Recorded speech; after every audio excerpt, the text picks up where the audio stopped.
You saw it for yourself. I had to call my colleague. He's the member of parliament in Haniff. He specializes in home affairs, and I wanted him to come and see for himself exactly what I've been talking about. And I want him to comment on that, because at the end of the day, but the principle is not here. I think you saw it for yourself. There are complaints of corruption, complaints of service, and we'll make sure that we send letter to the DG in parliament.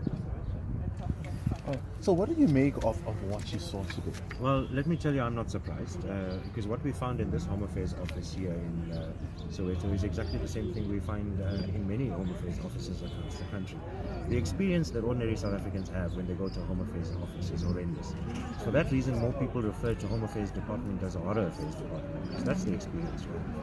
I mean, just the quality of the services are problem, the quality of the buildings, the overall management. I mean, you have a glass in front of this building that has not been repaired for almost a year now. And when you have management and staff who don't take pride in their own offices, what kind of stature do you show?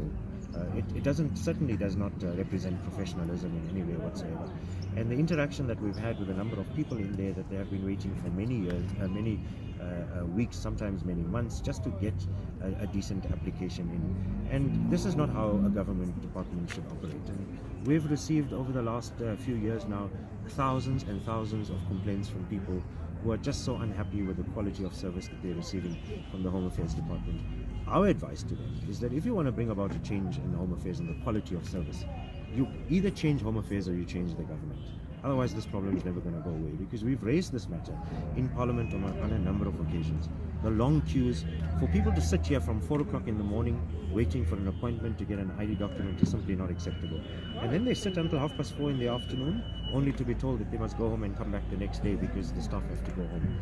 Well, we've proposed on a number of occasions in Parliament that the Home Affairs Department just offer a simple appointment system where people will know that if you have an appointment on a specific day, you don't have to take the whole day off just to get an appointment and lose a day's wages. And that's the problem with that many people are experiencing.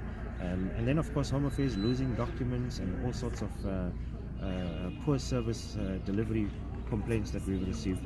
It is just simply horrendous. And we today want to call on Minister Gigaba to forget about the Guptas for a moment and start focusing on his department. So what's your take on how the refugees are being treated here at Home Affairs? Well, my experience with refugees over the last few months now is there's better treatment for animals in animal shelter in our country than refugees. It's really sad that I've interacted with many refugees and refugee organizations, many of whom are fleeing persecution from their own country. The Somalians, for example, who are fleeing persecution from Al-Shabaab in their home country.